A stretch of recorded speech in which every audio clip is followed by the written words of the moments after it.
You're listening to the Flex Success podcast, where we teach you how to be less shit. I'm your co-host Lizzie, and this is Dean. We'll be covering all topics relating to health, fitness, and bodybuilding. Join us as we use our in the trenches experience and up-to-date science to provide you with information that you can actually use. If you like what we do, be sure to give us a like, follow, share, and tag us on social media.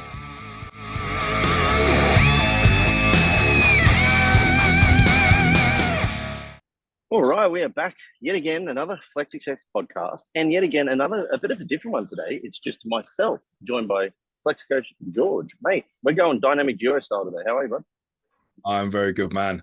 Getting heavy, feeling big, hot weather, all the good things you want as a bodybuilder in the off season, eh? I posted on Instagram today having a bit of a laugh at the English, that being you guys, because when I went to the train this morning, there was a warning. Not a warning, sorry, a statement of advice for individuals to pack water while traveling because it's going to be 30 degrees this weekend. We're not used to this, man. We're used to doom and gloom. So to be fair, English people in a nutshell, we constantly like moaning about the weather. If it's raining, it's too wet. If it's sunny, it's too hot. Like, we never ever just happy to have something. We always have to moan about something. But yeah, you'd think that would be common knowledge. Like, hey, it could be a bit hot, guys. Maybe keep your hydration topped up, but no. I even just before I went and picked up some chicken from Tesco's for my breakfast, and the freezer had shit the bed due to hot weather. Is that a Tesco? Yeah, a small little Tesco Express in London. I was like, you know what? I wouldn't mind some frozen berries for my core later on because I didn't have time to make it. So I was going to pick it up and then add it to my core here at work. And the freezer was down, mate. There was nothing in it, and it literally said on there, the freezer has carved it due to hot weather.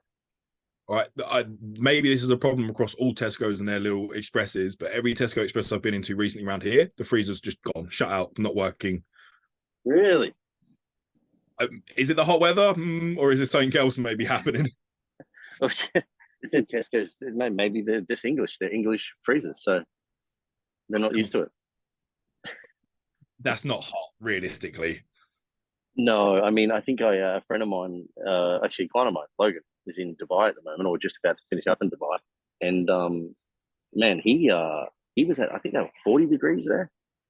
Yeah, I want to say. I had my first experience of 37 in Portugal, and I won't ever moan about this here now. Yeah, especially in Lisbon. Well, this is the other thing too that Liz and I've experienced here in the UK is that when the sun does come out, though, the level of like excitement and happiness that is associated with it is so far beyond like what I ever thought I would experience as a person coming from Australia, because it was just so normal. And then even Liz has an Australian friend who moved here quite a few years ago, and she's like, you just have to come back in the spring and the summer. And we're like, why? She's like, oh, the sun's out, everyone's like super jovial, and I'm like, yeah, but that's like 3 months of the year. Why wouldn't you want that all the time? But the contrast definitely does make the sun here more enjoyable. 100%. How are you anyway? Mate, I'm well. I'm annoyed because I hurt my forearm. I want to say 3 weeks ago now, doing something that I shouldn't have, as always. We were at we went out with Jake, Spectre Visuals, Jake Maddox, and his lovely partner Sim to. Now, for people that are listening, I'm not being racist here. It's called the Black Country, and it's not called the Black Country because of black people. It's called the Black Country because of the smoke from the mining days. Interesting note. And there was this like big, like heavy weight on the ground, and this little kid was trying to pick it up, and she's like, I can't get it. I can't pick it up. I can't pick it up. And then like, you'd be able to pick it up. And I'm like, nah, I'm not doing that, man. I'll definitely injure myself.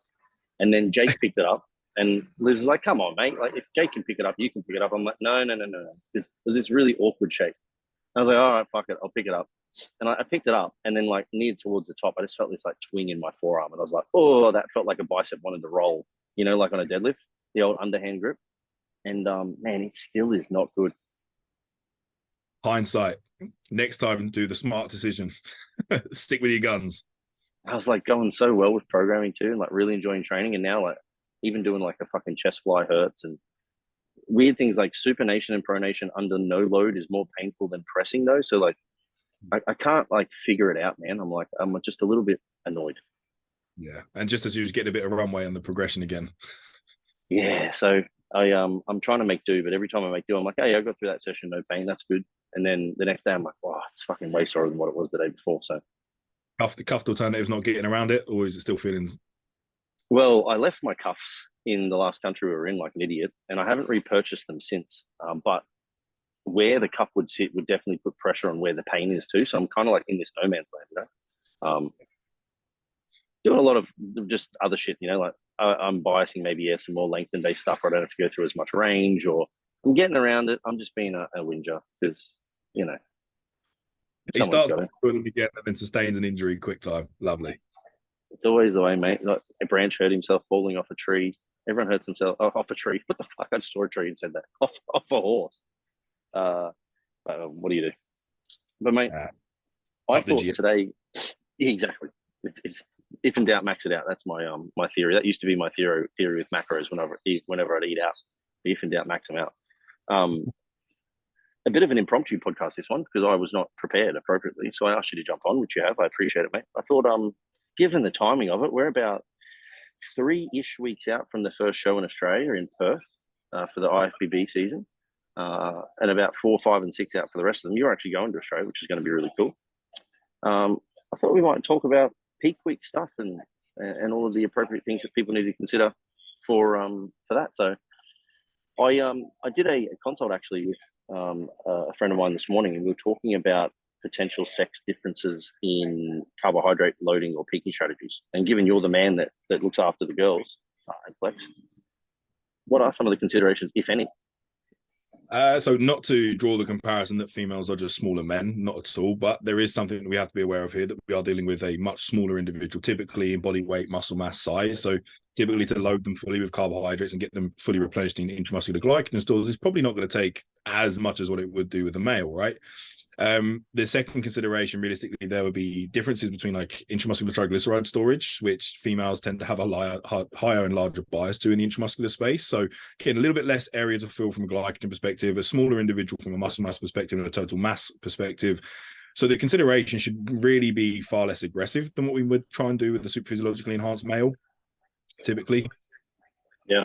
And you mean aggressive in like, say, carbohydrate per day or carbohydrate across the week, or so that's a contextual question, I think, for what the individual responds best to, whether they hang on to their glycogen replenishment for a long window of time, like a week, and they still seem to be full like some individuals do, or whether they drop off quite quickly. But typically I'm just referring to like the total amount, whether it's spread across a couple of days, 1 day, or a whole 7-day week. Whatever that amount is, it would typically be a lot less in a female than it would be with a male, just as a general bias. Yeah. And do you use like any like reference points for that, like say carbohydrate per kilogram of body weight, or what are some of those sort of like metric considerations for you? So I would typically start at around about half of what I would with a male in the first kind of trial peak week. So somewhere from like 30 to 40 per gram in a male. I'd probably start around 15 to 20 in a female, and then assess from the response there, and then take that and what the individual needs. Yeah. On a per day basis, you mean like 15 grams per kilogram in a single day? Yeah. And then you usually like erring on the side of caution with a female versus a male, and doing that at the front end of the week, so like further out than what you would with a dude. I can see the logic in trying to approach from this way, but again, with the trial peak weeks, what I'll be looking at is how do they hang on to their glycogen replenishment. Typically, with a female, you can probably get away with filling them up earlier on in the week and then holding the look for a little bit longer. Again, it's not having to be as super physiologically pushed from that respect. But again, it very much individual context there. If an individual starts flattening out very quickly within 2-3 days, you'll see that on trial peak week. I would probably try and deter away from loading heavier towards the back end of the week as a precautionary, just because we don't have the additional luxury in some of the enhanced spaces of those safety mechanisms for pulling fluid quite aggressively if we need to. And obviously we're left with natural diuresis, which, as we know, can be temperamental at best for trying to shift things off if we do spill a little bit too hard towards the back end. Yeah, it's one of the things that I've found, like with females significantly different to males, although I haven't now worked with females in quite some time, is that they are typically more predictably responsive to like a linear load that's a little bit less peak and trough kind of approach. You can get away with a guy, like you can load a guy from 200 grams of carbs up to 800 grams of carbs, and he'll shift well, but he won't necessarily like have a huge negative response. Whereas a female to go from 200 or even 600, say like a relative dose, is significantly larger. And in doing so, you typically find it will be better to go from like say 200 to 400 to 500 to 600 to back down. Is that something you found? Yeah, so I'm much less likely to do like the undulating front or back loads and like big aggressive swings. It will usually be just a slow trickle linear approach up through the week, either slightly earlier on or towards the back end. But I'm never usually loading a female from like, you know, two days out. It's usually done by that point. Yeah, not a backload. Yeah, no, very rarely. And some of the criteria and class dependent, I guess, with the larger individuals, when you get past like figure into physique, then yeah, maybe there's a contextual argument there. But these are usually enhanced females that would kind of see some similarities in load and approach to a male in that respect, physiologically. Mm. And then you mentioned like a dip off in glycogen saturation or fullness. Obviously, fullness is difficult to discuss on a podcast because it's a visual thing and not necessarily, anything else. But are there ways that you try and mitigate them losing that glycogen saturation throughout peak week? Main input from like NEAT expenditure, cardiovascular output, making sure they're not doing loads more work, or like what's the typical thing we see now, like depletion workouts in females coming into comp really early. They'll still be doing loads of time on the stairmaster, they'll still be doing loads of like HIIT interval style of training, which may have an application in some individuals, but most of the time with a female, you're not trying to shift off a shit ton of fullness back out the physique, or you've loaded them incredibly wrong or way too hard.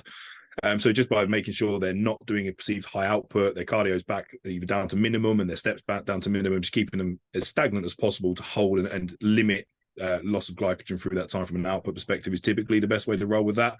Potential just to kind of, again, with the approach linearly increasing across the peak week, you also don't have the need to maybe run so aggressive with like protein fat model days towards the back end, so you can just drop the carbs down a touch but not have to completely pull them out like we would do sometimes with some approaches on peak week. Yeah, so again, less aggressive disparity between normal days. Yeah. Have you on the fat load concept, is it something you personally like to do? I don't want to say all the time, because all the time is too absolute, but the majority of the time, or is it something that you'll maybe do? I think it quite depends on the diet coming into the peak week environment as well. Like if the individual's been on like a really low fat, low carb diet and they've had to dig in, then maybe there's a consideration that we will have to load that IMTG space back up a touch, good mono and polyunsaturated fats. But if they're coming in with most females, then again, their food's going to go low, but typically we're not having to run protein spare modified fast models with them if the appropriate time has been taken. So there's less need for that aggressive approach. You will still have to, again, for the splitting up a peak week, there will have to be an element of loading some fats, loading some carbs, and pulling away fluid. But whether you need to go as aggressive like a total fat loading day of trace carbohydrates, high protein, high fats, or whether you can just do so with just a slight swing on the macros to be more slightly in favor of fats there, I'd argue that it's probably a better approach with a female there, be far less aggressive. Well, for those that are unfamiliar with fat loading, do you want to break down the concept? You said IMTG, so for people intramuscular triglycerides, why that may be necessary and or beneficial?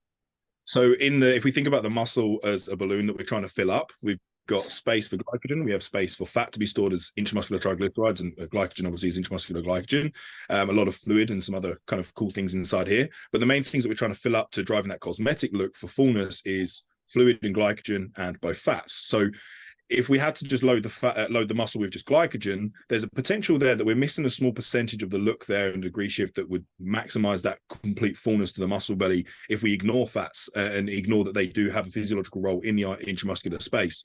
So for me, it's just about making sure we maximize the potential of fullness. Now, there's a little niche thing that you can do with fat loading there, which by the nature of the macronutrient setup, typically being higher protein, higher fats to make sure the energy substrate is about right for around maintenance or surplus, if that's the way you're going with it, that we can also push for an element of diuresis, just by the macronutrient setup there, pushing you in a more favorable state to pull away fluid. And obviously with food being around about energy maintenance, that's going to shift off a lot of fluid as well, just from a recovery and a fatigue standpoint. So yeah, the main port of call there is thinking of that muscle belly, like what can we do to maximally get this to 100%? And it's not just carbohydrates and fluid as most people put as a predominant marker. There is also a small percentage of fats that we need to consider here to maximize that. Can we do it with burgers? No. The fats removed, the fats that you would use, like obviously we've got options here with saturated fats or mono and polyunsaturated fats, and there is definitely an argument for which would be more favorable here, as we know that from data that mono and polyunsaturated fats can improve insulin sensitivity in certain amounts, whereas saturated fats will typically drive up insulin resistance. So if we're thinking about doing the fat load maybe sooner in the peak week and we've got carbs coming in at a latter stage, Well, we could use one to knock on a trade-on effect into the other here, where we're both filling IMTG space, but then also slightly improving a small percentage of insulin sensitivity ready for the carb load. Yeah, and this is the thing where people, I think, just see the action of a particular thing, e.g., this person fat loads, therefore just more fat is better, but don't necessarily actually consider the nuance of like why we may choose one over the other. And even man, to be perfectly honest, although it is acute and like, you know, a heavy saturated fat intake for 1 week is not going to make any detriment to a person's health.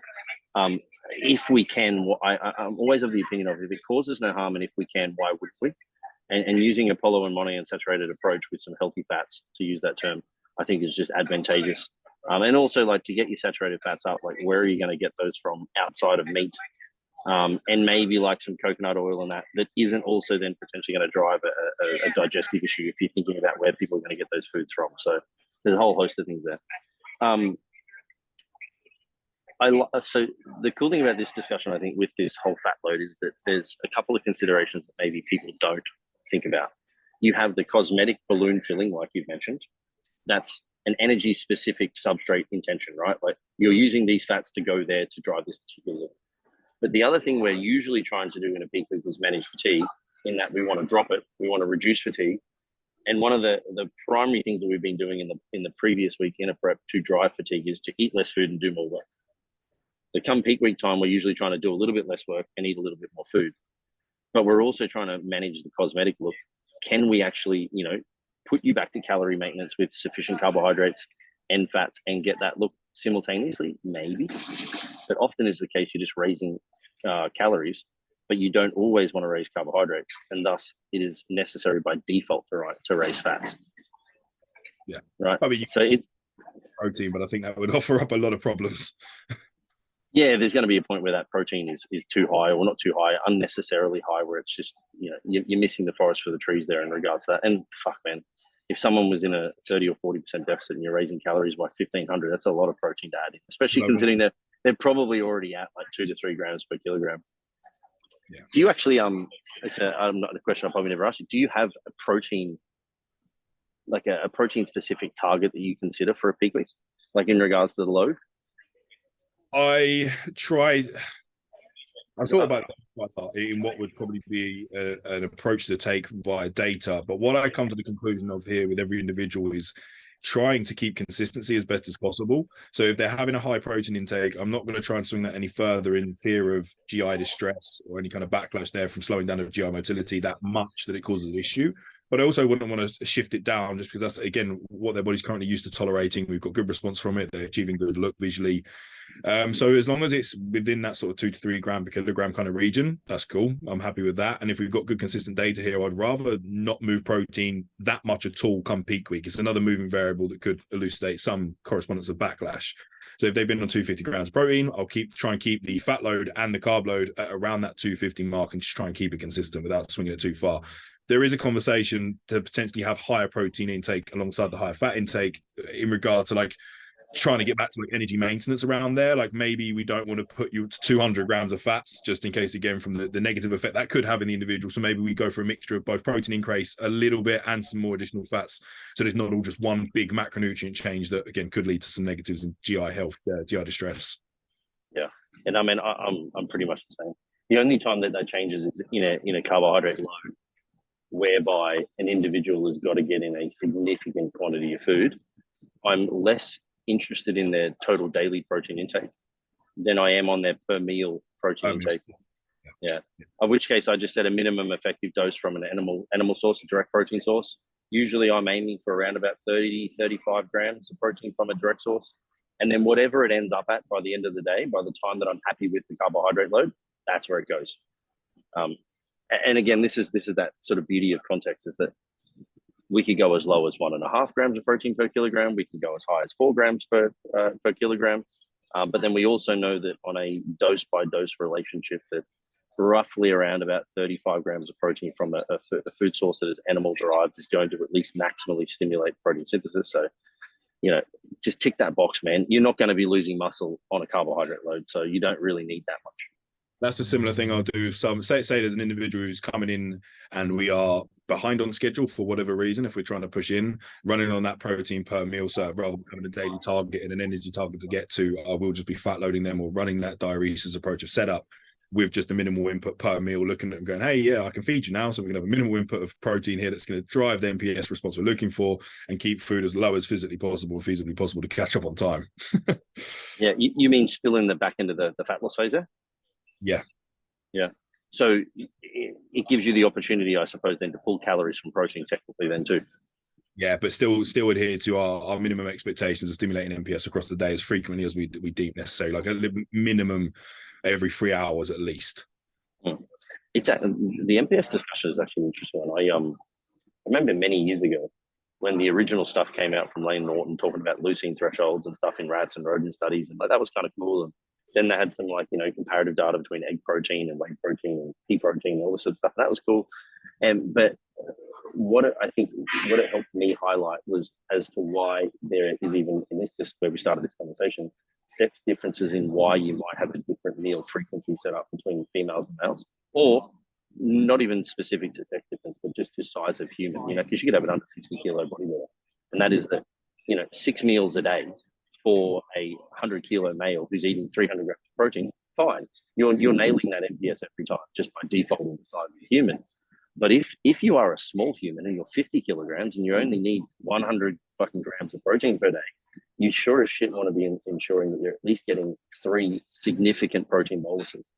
So most of my girls back then would actually do like 3 major meals with protein, and then they would do 2 carbohydrate or fat snacks in between meals, so that we can maximize that response, as opposed to giving them like, man, I didn't even know how to write a diet back then, honestly, as how do I only give this person 20 grams of protein? Like, yeah. Have you ever written a diet that's like, okay, you get 60 grams of chicken? Yep. Like, nah, man, that ain't for me. Yeah, doesn't make sense, man. But this is why I stick with that, like no longer than like 3 hour feed time, because usually at that point there's some element of like fasting happening in the morning to maximize some kind of lipolytic input. So they could typically be looking at like a 9 hour feeding window. So there'll be 3 hours in between each serve, bigger serve there for each of their main meals, and then snacks in between to top up carbs and fats where they would. Yeah. It is difficult sometimes to make somebody have a carbohydrate and fat only snack though, because it's not exactly the most satiating. No, and it's usually not the smartest option in regard to digestibility, because when you look at those food options that are high fat, high carb, but low protein, people can get very keen on preps, but that means I can have the donut or the cookie. Ooh. There's that saturated fat load we're talking about. Yep, there you go. If it works, it works. We've found a way to work it in. Now, and then, so obviously there's a shift now. We're talking about like macronutrient distribution. Do you have any particular approach or thoughts on managing fluid balance in the presence of such like shifts? Because obviously as you change carbohydrate load, you potentially are changing electrolyte balance depending on what you use to do that. I find with peak weeks that I've tried this in the past by maneuvering like sodium and potassium quite heavily to try and accompany all the additional carbohydrates, additional fluid, and I find that the variance in what an actual human needs for their sodium electrolyte balance to be consistent varies different person to person, and there's a lot of context on the individual you have to take, which is why I like having fluid balance very much settled coming into the peak week, so there's only very small fluctuations. So I typically keep things from a sodium and a potassium perspective for 1-to-1 most of the time consistently, and then maybe in a bigger individual consider swinging the potassium side of the pendulum a little bit harder.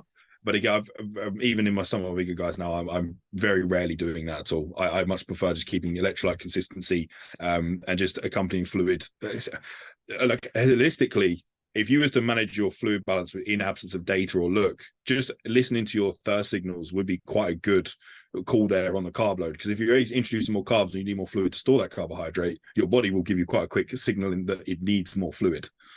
Yeah, there's a classic moment of loading carbohydrates in the absence of fluid. Yeah, they're not going to. Yeah, if you can do it to a certain degree, but not to the degree that a lot of people do it. Like that old school removal of fluid completely, or a reduction and a removal, and then carbohydrate loading, problematic. But if we're talking about like a moderate top up at the back end of the week with a slight fluid manipulation, you can actually then obviously technically use that to drive a little bit more dehydration, so to speak. Yeah.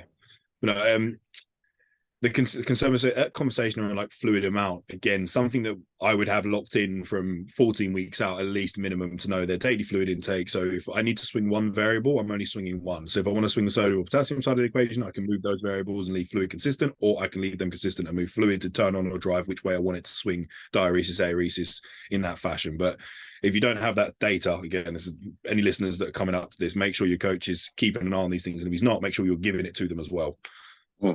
Yeah, I think the biggest thing that people fuck up in peak week is honestly just removing the ability for predictability. Yeah.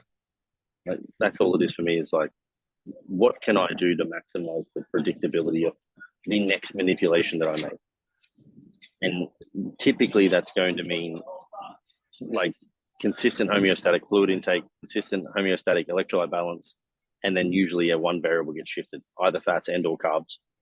And then training is one that is fairly varied across client to client for me, because it really just depends on the mentality of them a lot and how they manage fatigue, whether or not they are someone who is willing to stay 2 or 3 reps from failure, or, you know, someone who does need to make weight and we do need to burn through glycogen, whatever it may be. There's a whole, you know, bunch of considerations there. So most of the case in the training conversation, I'm very fortunate. Quite a lot of my clients, and when I speak, they do tend to listen, which is pretty cool. I don't get much backlash.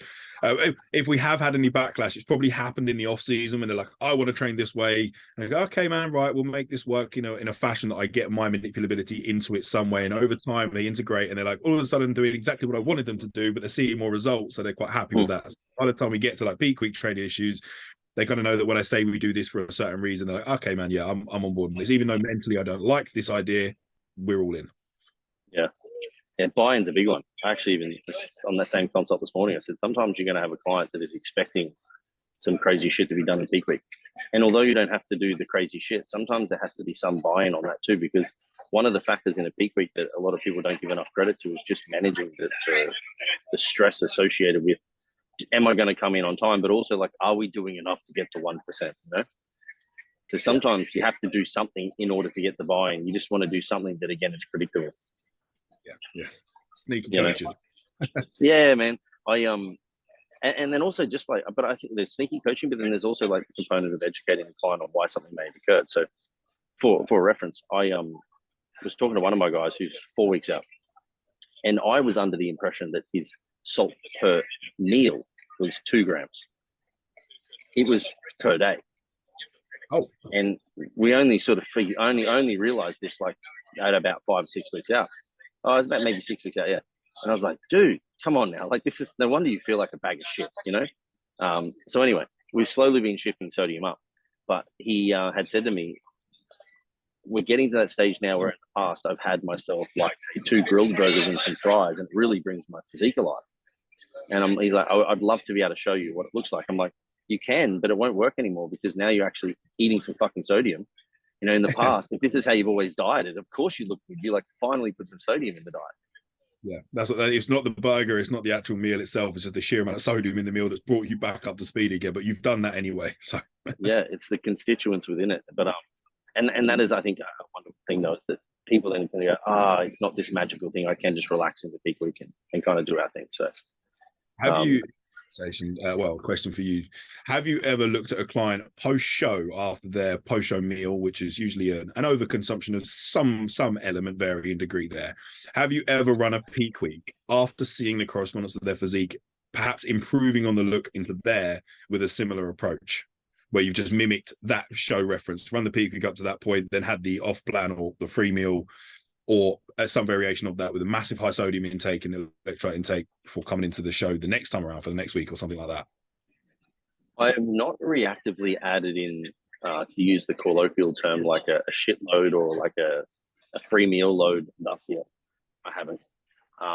But what I have done though, and we learned this actually with Mike Lucy when he did the back-to-back shows in Perth, and then he flew to fucking Melbourne at 12 a.m. and then did the next show the next day. That was normally for him, we would like load him relatively hard, and then we'd give him a 1 day dip down to like rough calorie maintenance, and he'd flush out fluid really well. But we actually flushed over 2 days essentially, because of the way in which the show was set up. But then Reese like moderately loaded him post show. So he had this sort of like, let's try and just see what happens here, and he looked unreal come Sunday morning. So we got an extra day of what we wouldn't normally get, which was essentially the day after comp. And we went, oh, okay, we've just learned now that you actually look better with 2 days of a reduction in fluid as opposed to 1 day. But, you know, this is how we're going to go about doing that. You know, so yeah, I've reactively certainly done it where something happened that we didn't expect it to happen. It's a tough game as a coach, man, because you realistically get one crack at it. And then it's never the same twice too, though, you know, because that post-show look is always so much better because they're so fucking chill for once.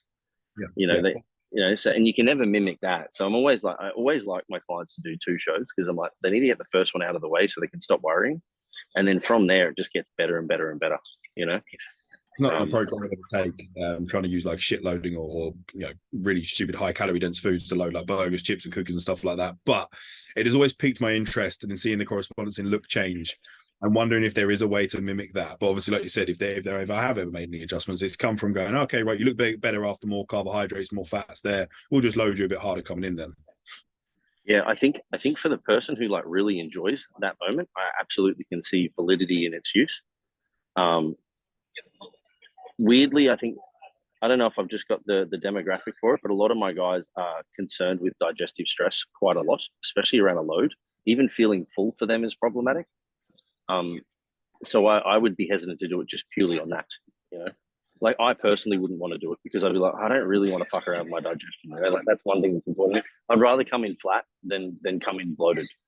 But if you've got somebody who's just like, nah, man, it's the burger and chips. Like I'd be like, oh, well, we can probably make it work, you know. Like especially if we've seen it work. We actually have there's a well-known Australian guy and competitor now. I'm not sure if he's retired officially or not, but he and I think he was still doing this, but if I'm wrong, I'm wrong. But I know at one stage he had, I don't know if it was not by accident, but like just did what he could one night and had like a ricotta cheesecake, and then looked incredible. And then from what I know, every show thereafter, he pretty much followed the same approach. It was just like family ricotta cheesecake night before the show. That's how I do it. Mate, if it works, it works. You can't argue it if it does work. And to be fair, he's like one of the most peeled humans that you'll ever see. So it's one of those things too, where it's like, man, you can't really fuck this up. You know, there was kind of regression in extra fluid and stuff. Like, where's that fluid going to hold if he's that peeled? Yeah, he was that peeled that I don't even know what you could do to make that physique look worse, to be honest.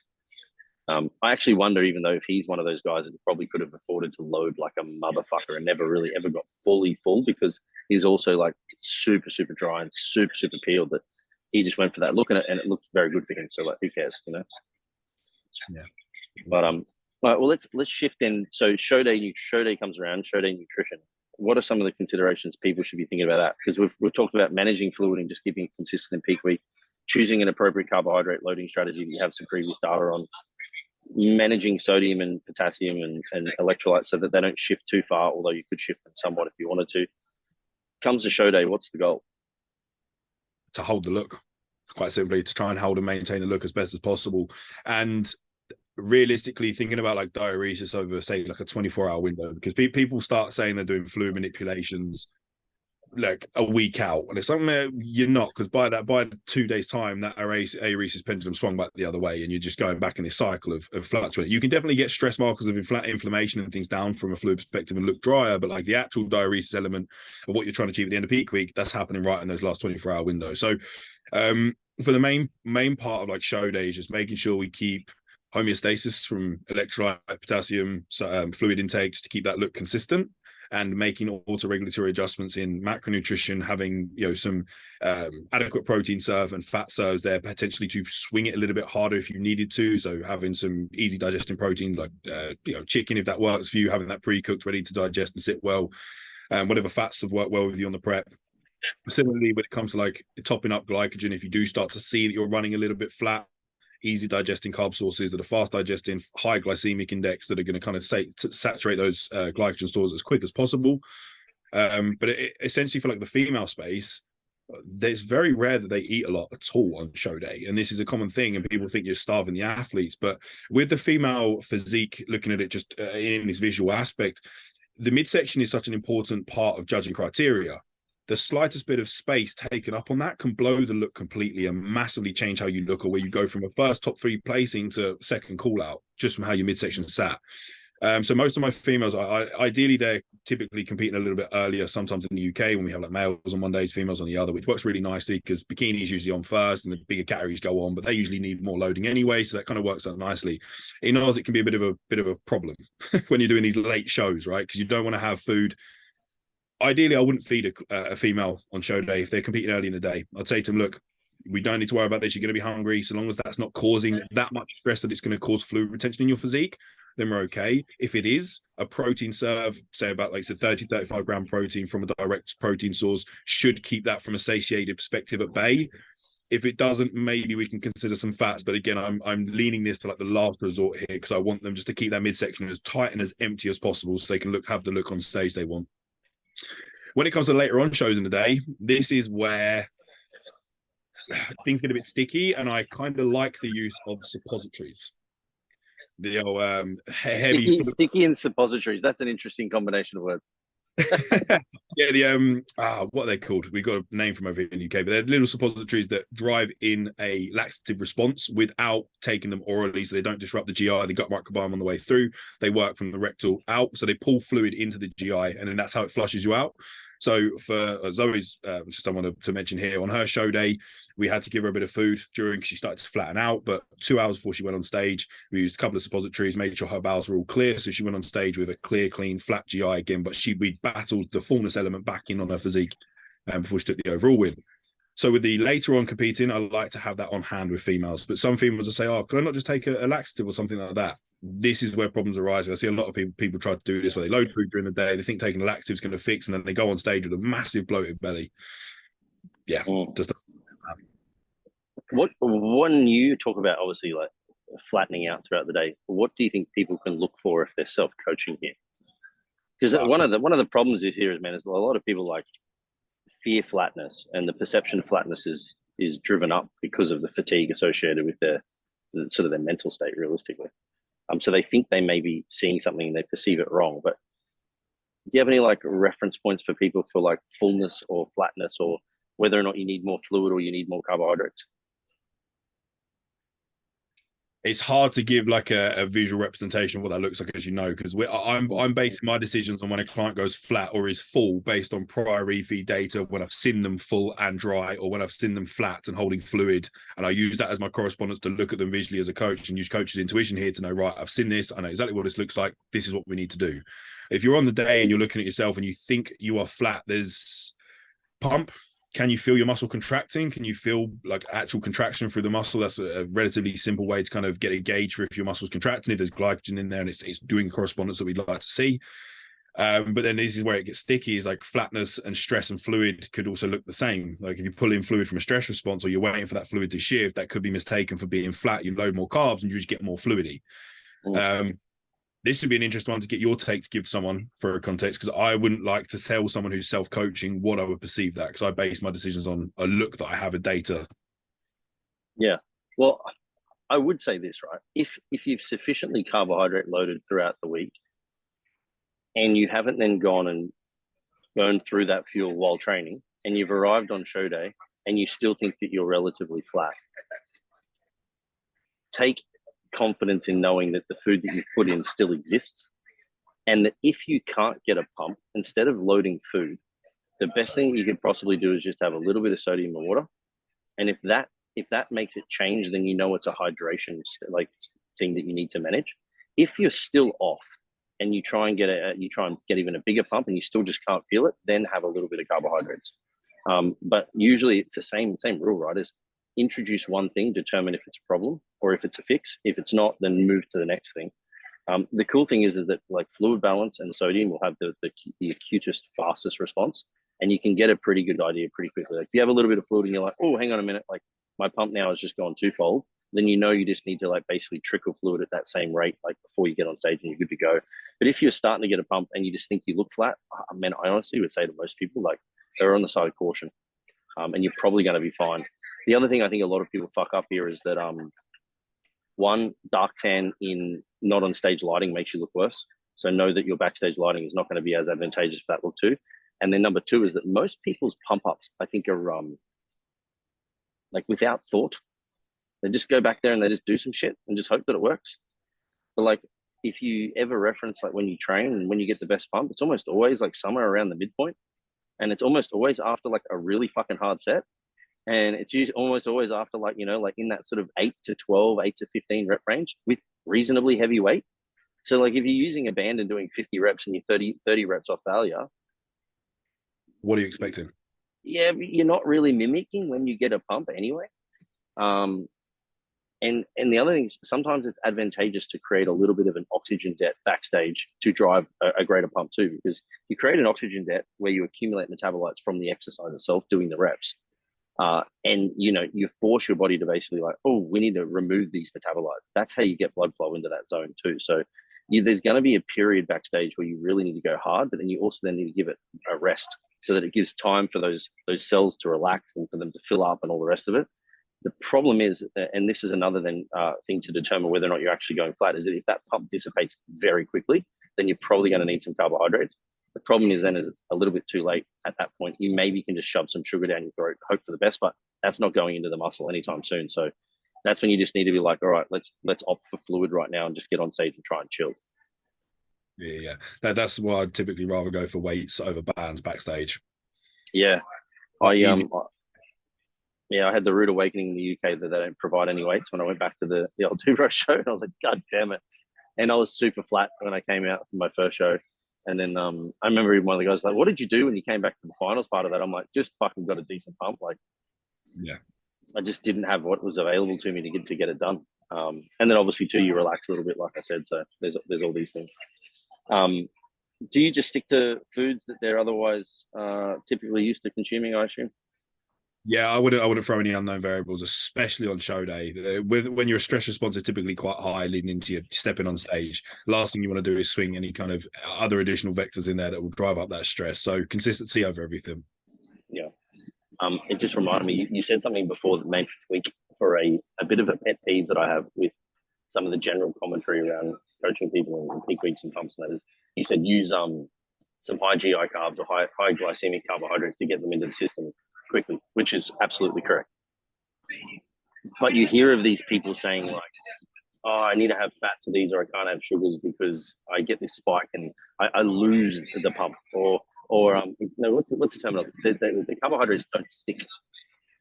And what I would say to that is the fastest, if you use a high GI carbohydrate and your blood sugar levels spike, the response of the body to fix that is to dump a bunch of insulin in the body and also then to drive that carbohydrate into where, George? The muscle. So a larger bolus of carbohydrates that is high glycemic will result in a greater uptake versus a steady state, like if you were to say you go and use oats or something like that, less of a glycemic effect. Like you actually want them to be pulled out as quick as possible because that's the fucking goal. I don't know where this concept of if it goes up and goes down fast, it means that they disappeared. Like, where did they go? Yeah. As we were saying about loading in the week, like the conversation of what to do on the stage on show day. If you've loaded appropriately and you were maximally full, good chance the day after that they're not going to be going anywhere anytime soon. If you're not doing any exercise and you're literally staying stagnant, and most of the time most competitors are literally minimal movement those last few days, it's not going anywhere. Show day, you put the food in. Have you done anything to lose it? Yeah, where did it go? You know, I think for people that are uncertain, I said to people, if you've appropriately loaded, George mentioned these numbers a little bit earlier, but just to recap them a bit, if we were to rely upon research, which we can't necessarily do because we don't have bodybuilders in, you know, maximum amounts to do this, but there's cycle research that essentially shows that post a depletion phase that you'll need somewhere in the vicinity of 8 to 15 grams of carbohydrates per kilogram of body weight over 1 to 3 days. Now, the importance of this is to recognize, one, that's potentially a lot of carbohydrates, but two, there's a huge genetic individual variability in these numbers. Like we're talking, if we take a 100 kilo human, one person who's 100 kilos may only need 800 grams of carbs over 3 days to fully fuel. The other person may need 15 times 3 days. So 150, 1,500 grams times 3. So there's a variability of like 800 grams in totality to 4,500 grams in totality for it being glycogen loaded. But if you're setting up a peak week and you're a little bit unsure, somewhere around that number over 3 days is usually pretty good, 15 to 20 times, I find. So if you've done that and then you're not burning through fuel at the back end of the week, you're probably glycogen low. Like, just then it's about relaxing and chilling and getting to stage and doing what you can do. What about when people have two categories? I did make a jokey comment to you earlier before we started, man. It's pick which one you want your best look at and hope for the best of the rest. No, some better context. Some better thought on through this. If you ideally, what you'd, again, it does stand true that you'd want to have a better look at one of these classes. You can't get your best look and mimically hold that across the entire day. The look will fade. It's a very short time while you're on stage, and that's why we're getting that look peak for, and it will differ. Hopefully, the look you're trying to achieve the best look for is later on in the day, and that gives you more time to make auto-regulatory adjustments based on the feedback you get from the first outing.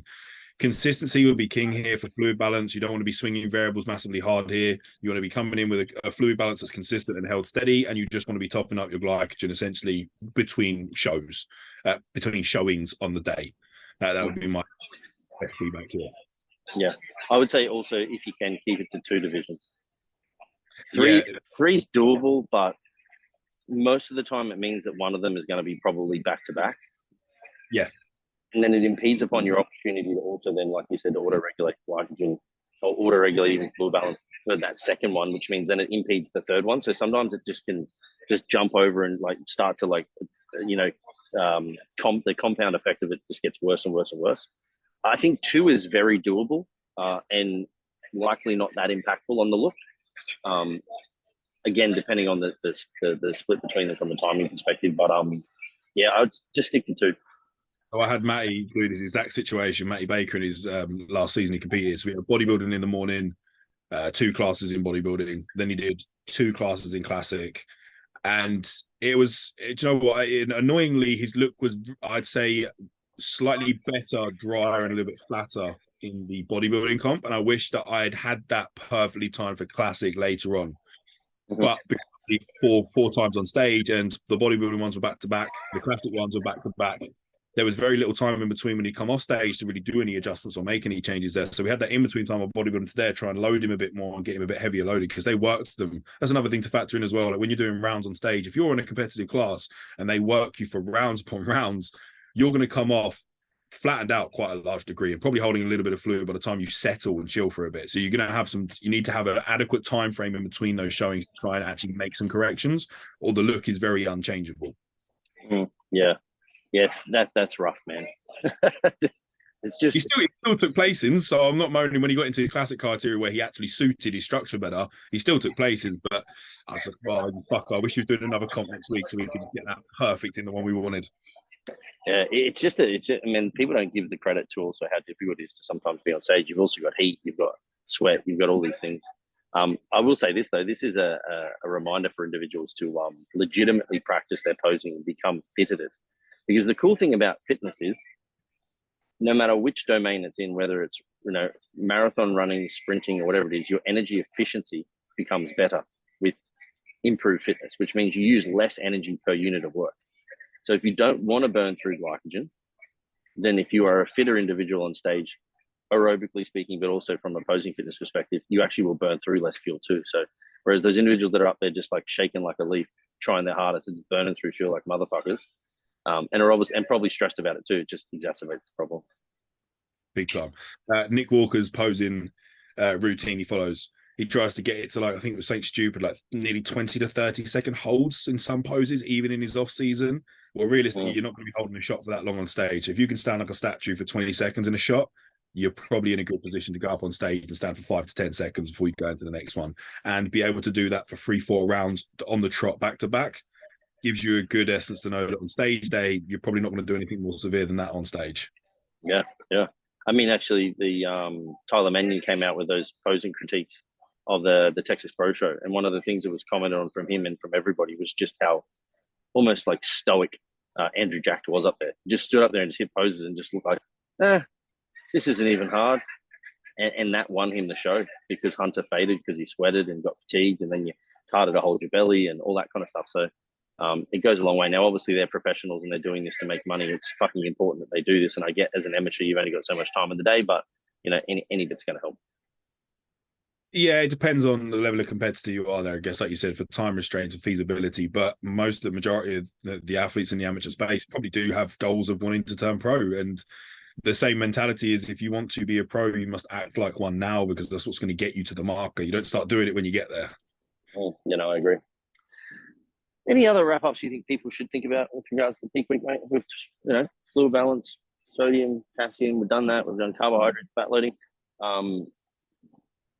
Don't try the thing that I usually get is people wanting to, now again, you're doing too much, trying to do more than you need to.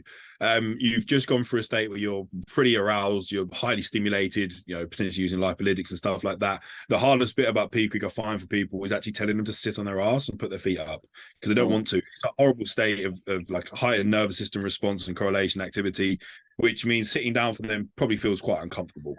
But that is what you need to do, because we're trying to conserve energy here. So find whatever method you have, whether that's watching TV, whether it's playing video games, reading a book, whatever it is for you to just be able to sit still, please do. Because just by getting up, thinking you're sitting still and telling me you're sat on the sofa chilling, but you're actually getting up, walking to the toilet every 5 minutes, you're going to the mirror, you're going to the kitchen to grab water and shit, you're still on your feet. Although you've been, the majority of the times been sat down, that constant getting up and getting down again is a problem. Sit. Yeah, it's a weird one, because I've always said, you never know or never feel like you're lean enough until you have the opportunity to look back on the photos, right? So up until that very moment that you're about to get on stage, there's always this concern of, is there more? And then the solution to that in peak week is to do less. Yeah. So there's a huge contrast there, but you're absolutely right, man. The more people can shut up from it. People get a bit of carbs back in you carb load, you feel a little bit better, you got a little bit of life. It's very short-lived, but that can make even fidgeting, twitching, all these things your body's going to do naturally without you actually moving. That's more energy expenditure just because you're in a better physiological state. So your body's already trying to do a bit more. Let's not increase that or risk that any further. Yeah, and let's not understate that too, man. There's, again, these aren't bodybuilders, but just for reference purposes, I think sometimes having some application reality for individuals to hear is good. And that is that in overfeeding studies where they've overfed people 1,000 calories in a day, some individuals will almost completely offset the full 1,000 calories with just fidgeting, moving, whatever it is they do in their life. Other individuals will actually burn less. They become more sloth-like when they overfeed. Now, the chances are you're not that person if you're in a peak week, because you've been doing a lot. But the chances of you actually burning through a lot of that fuel is highly likely. And you see this even a lot on refeed days. You give someone a little bit more food, their weight doesn't shift, and they think, how the fuck did that happen? Well, there's a couple of things, maybe we've got a simultaneous shift out of fluid with a simultaneous increase in glycogen. That's kind of cool. But then you have the reduction in stress and inflammation, so that goes out. That's kind of cool. But then you've also got the fidgeting, the thermic effect of food, all of these things. You train a little bit harder, you get a few more reps. There's lots of reasons why it may occur. Yeah. All right, we wrapped off peak week. You had one question that I want to finish up on, because I think it's quite common in the bodybuilding industry, and that is whether or not, or not whether or not, but what considerations should people think about that they may not be considering when it comes to the use of recreational drugs, like specifically whether they smoke marijuana or vape THC. Is it doing what they think it's doing, or is it doing something else? This is one that I've done extensive research into, just because, again, I'm an advocate for THC use in the personal time. I don't think there's anything wrong with it with, moderate use, same as drinking alcohol. It's not something we want to do all the time, but with moderate use can be fine as long as you're not, abusing something. Now, bodybuilders, especially on prep, especially for some reason, there's a correlation between trenbolone usage and THC usage. And I see it all the time. I'd probably obviously assume that back to the trend insomnia that typically arises with too high a dosage in. Where people start smoking joints to help them sleep, or using THC in some method of intake to help with their sleep. Now, we've got some really good data on THC, because as it's become more recreationally legalized in a couple of different places around the world, it's also opened up a lot more avenues and more clinical studies to be done. And what we're starting to see here is something quite interesting. Now, people that use THC pre-bed are not wrong. It will improve the time it takes them to get to sleep. So sleep latency drastically improves with THC use. Typically, assume now from like a stress reduction and just cooling off of the parasympathetic nervous system, getting things in a better physiological state to go to sleep. But the problem is then what happens with the circadian rhythm once they get to sleep. And the studies have come back showing that deep sleep, specifically deep sleep, REM sleep seems to increase a touch, but deep sleep drops significantly.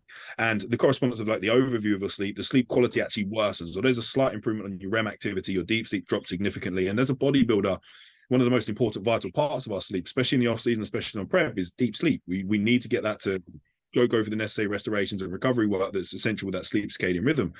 So by smoking a joint pre-bed or by using THC in some format, we're actually worsening the sleep quality. Now, I do have a caveat and an argument to this, and that is that towards the back end of contest prep, when you are that physiologically stimulated from a nervous system standpoint, are we better to actually get to sleep with a slightly lesser quality, or are we better to have better quality but a shorter duration? You have to look at the individual context here again. Like, you can't just say there's a blanket statement, but there are some individuals where I will say, no, this, although technically a negative from data, this is technically a positive for you when we look at the actual total duration of your sleep. Although lesser quality, you're getting far more here, lesser quality than you were smaller good quality here when you weren't using THC. But this is where the Aura Ring or any kind of tracking software that allows for us to look at deep and REM sleep as accurately as we can, not perfectly, but as accurately as we can, is important because it allows for us to make those appropriate decisions.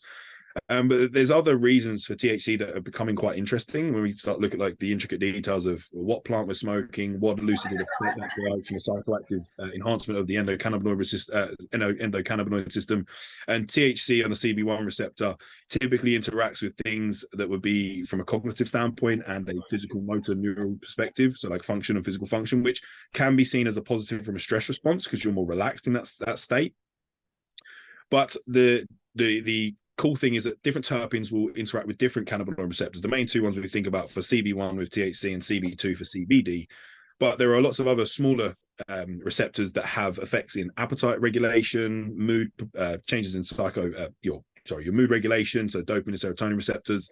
There's also things we can do for focus, performance, and creativity, which are not like a data-backed thing, but we tend to see like an anecdotal response of creativeness increased in certain individuals. So THC is a bit of a unique drug when you really get into the depths of it. And I used to use THC for appetite suppression. There was a specific terpene, lycopene terpene off the top of my head. Myrcene is good for sleep. Lycopene was good for appetite suppression. So rather than giving you the munchies like we always associate with THC, this one actually controlled my appetite. So doing a protein spare modifying fast during the day, I would intricately use a certain small amount of THC across the day, and it did work very well for that. But I was not ignorant to the fact that my sleep was taking a hit. So I had to then make a decision and call, am I better to suffer in hunger or am I better to get more sleep? At which point, obviously, I needed better sleep. So there are other ways to improve your sleep without looking for THC. So again, melatonin use, fantastic deep sleep hormone that we produce in the brain, biologically identical to what we have. That would be a very easy, much better replacement for THC pre-bed because it actually improves sleep latency and your deep sleep quality and amount of time there. So I, over the years, used to try and make an argument for validity for myself to use it. Because it does X, Y, and Z, this validates its use, it's fine. I only see that in a very few individuals where perhaps melatonin isn't a viable solution in their country because of over-the-counter regulations. But most of the time, it's actually not needed. That's my honest thought on it. Recreationally, you do what you want with your personal life, and that's fine. But yeah, for every place there's a bit of a push, there's always a pull, right? Like you said, that particular terpenoid, I think you said was the terminology, a terpene, sorry, would regulate appetite, but then the inability for you to get appropriate sleep will also dysregulate appetite. Yes, yeah. So there's always a push and a pull, man, like you said. CBD is an interesting. Yeah, I was going to say, how does that contrast to CBD then? So CBD typically acts in the nervous system and some slightly more intricate systems in the body, like around through the kidneys, liver markers, typically through its anti-inflammatory effects. So THC is not very anti-inflammatory by nature, but CBD carries quite a lot of anti-inflammatory effects. Now, I can make an argument here that too much of anti-inflammation is going to be a problem for a bodybuilder. Inflammation and the inflammatory response is how we drive majority of our processes, and a lot of the response to that is a stress response and adaptation that we need as a bodybuilder.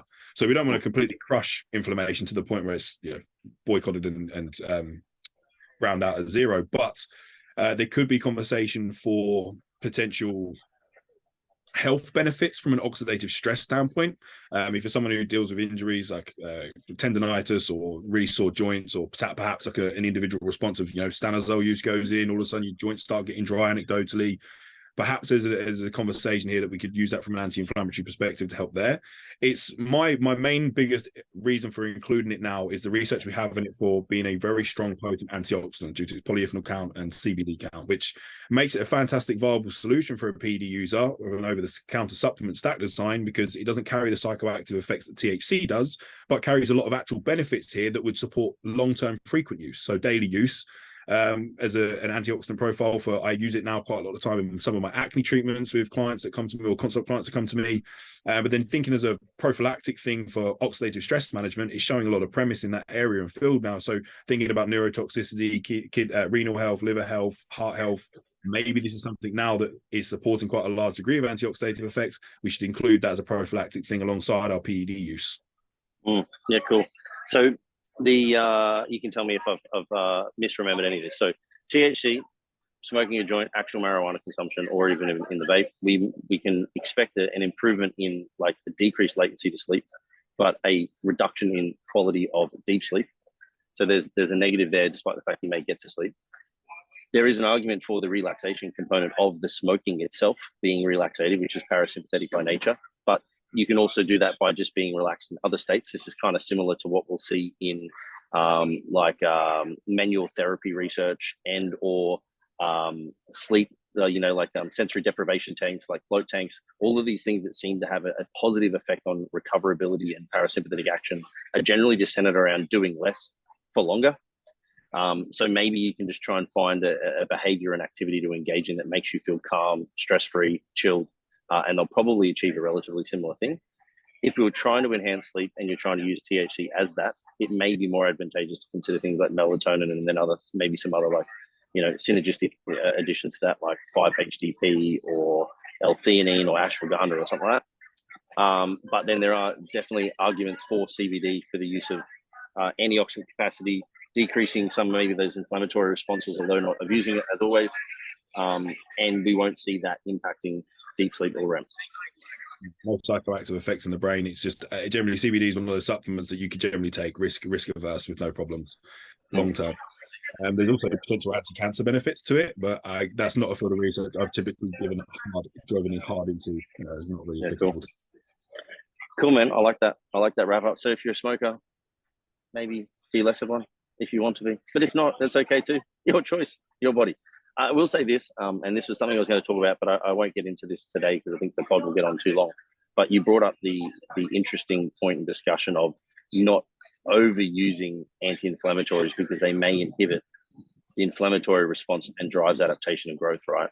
And I think that's an incredibly valuable point to bring forth for two reasons. One, it's true, but two, to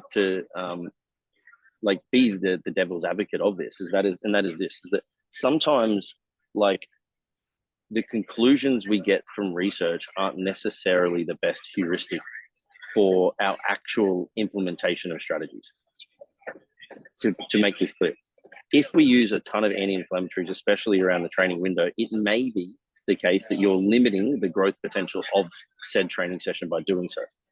So you can say anti-inflammatories equal bad for hypertrophy, but if you are, severely inflamed and you're somebody that has even say like some arthritic joints, or you have an autoimmune disease or something that is inflammatory based, it would be counterproductive for you to not use things to then afford you the opportunity to train consistently and frequently, because you need that stimulus to even drive growth as well. So although something may not necessarily be the greatest thing for you, it could be the greatest thing for you in X context. So try not to, and maybe this will be my be less shit tip, and then you can give yours, George, is that try not to rely upon the conclusions of certain things to be a heuristic for what you then actually do in application. And this goes to the same argument for like ice baths and cryotherapy and all those kinds of things. Likely not the greatest thing for you to use consistently throughout a growth phase, but actually maybe a very good thing to use at the back end of a prep where you're trying to minimize joint pain and all the rest of it, just to keep you going, because growth isn't the actual focus then. So great in one time, terrible in the other. Yeah, completely. Be less shit tip for you, George. Smoke less weed. No. when it comes to peak week, stop trying to Superman your peaks. Stop trying to achieve a 5-10% improvement on your physique, because realistically, it's not feasible to happen. We're talking 1% improvements on a physique, and if you swing the variables way too hard, you will regress by not just 1% the other way. We're talking 5 to 20% easy regression on the look. So just, if you are unsure of what to do and you are peaking yourself, again, highly advised not to, because again, you're probably not looking at yourself very emotionally well at that stage. But if you are, the less you move, the more predictable and less things you're going to have to try and battle, and the more consistent you have to be across the week. Yeah. Predictability is confidence for me. I would hate to think, I hope this works. I would hate that. So I like that tip. Mate, anything worth sharing for listeners today? We always have something worth sharing. Yep. So in speedy, rapid time, I just try and think of something that would be worth sharing. And I think it's more of a contextual point for thought and conversation at a future date. And that was around Broderick Chavez. He shared a reel on his story. I think it was a clip of him talking at a seminar or something. And the point he put across, I think, was quite important to share. And that is that science doesn't actually mean facts in isolation or just absence of anything else. It doesn't mean that what this is like the Holy Bible. If we say this means X, Y, and Z, it means X, Y, and Z. Everything is contextual in science, and all science gives us is better parameters and guidelines to making decisions.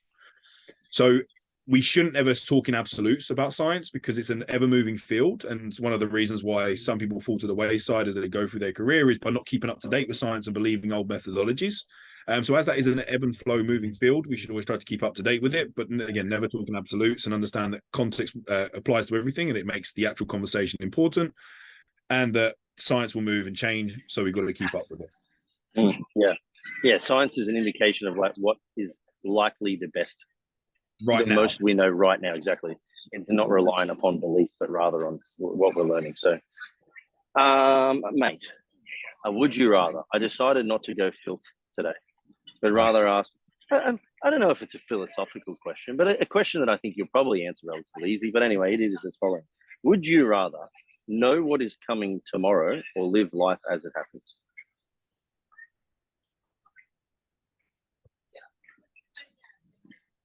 But that is a very philosophical question. I'm not going to run too deeply on it. I mean, it's an easy answer for me. I would rather just take each day as it comes, not know what was coming in front of me, and just see how it goes, man. If I knew what was coming the next day, life would be very boring and predictable. And I think the luxury of life is that it can change very quickly and the snap of a finger in a millisecond.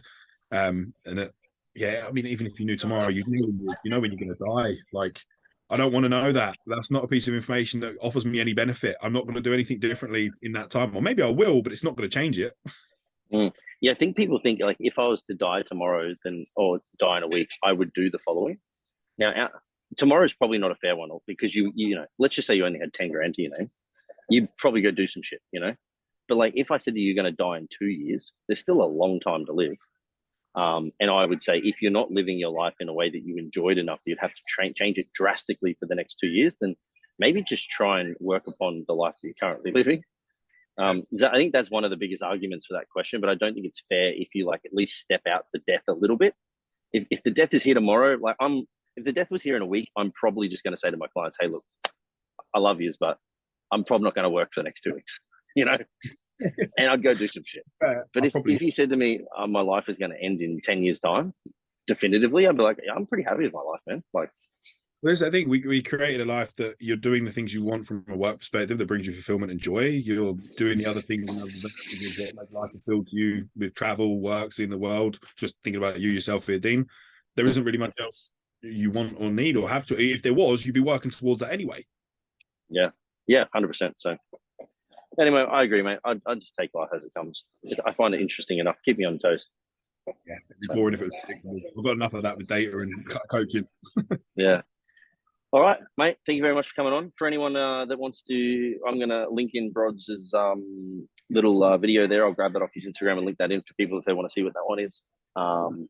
Any other important information is always in the show notes. For anybody that's going to be at the Australian shows, this one comes out next week, which is going to be like roughly September 12th-ish or something like that. This will come out. You'll only be a couple of weeks away from seeing Big Bad George in the flesh. So if you're at shows and you see George, make sure you tap him on the shoulder or pinch him on the bum, whatever it is you choose to do. I'm sure he'll like it either way. And thanks for listening, everyone. If anything, you're probably like, why'd you tap me on the shoulder? You should have pinched me on the bum. 100%. 100%. Although if it's an Australian, it'd be a slap on the bum, wouldn't it? Not a pinch. Ooh, that might be nice. Mate, thanks for coming on. Anyway, Thanks, everyone. peace.